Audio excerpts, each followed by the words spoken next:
afternoon. I'm Edmond Lizardo from Pilipinas Meserve Incorporated.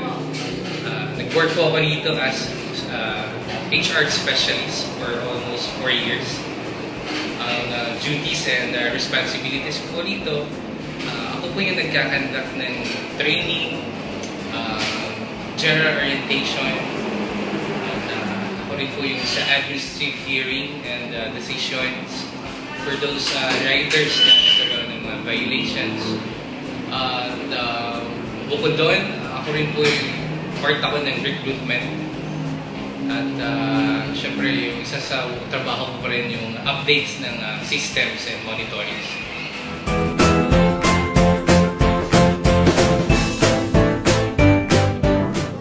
So, nag-start to one time pumunta si Sir Richard Mauricio from ProLife. Pag-set na appointment with our office manager, Ma'am Sally, to discuss yung free financial wellness, to conduct parang orientation seminar.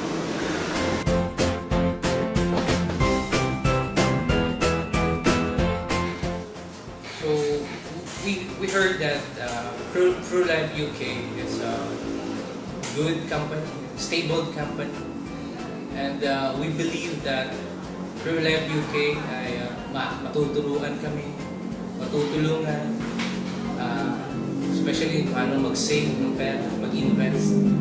And of course, yung protection, siyempre, sa pagdating na panahon, siyempre, yun na kailangan. Yung benefits ng lahat ng benefits na yan, ay alam namin nandyan sa ProLife UK. For all of us, sa amin, sa lahat ng mga kliyente.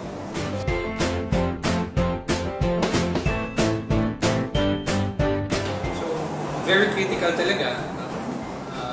I may say na 1 out of 10 employees ay isa na talaga yung mayroong savings. Siyempre, diba? Inflation rate, tumataas daily, cost of living, sumasabay yun. At pagdating sa ganyang mga financial problem and pagkakasakit, especially, no? Wala talaga kaming inaasahan, kundi lalapit sa aming employer o sa aming company. Siyempre, parang mangutang. Okay? So now, meron ProLife UK na sabi namin na maaasahan namin pagdating sa ganyang mga bagay.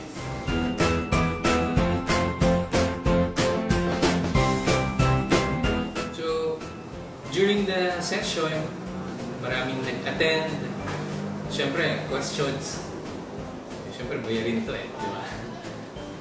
Pero after the sessions, maraming na-convince, nagustuhan yung program, nagustuhan yung policy.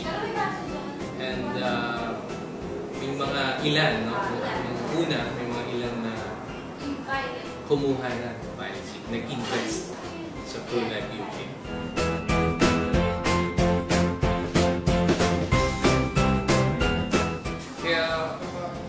Pagpatuloy lang ng ProLife UK yung pag-educate sa mga empleyado on how to save and invest.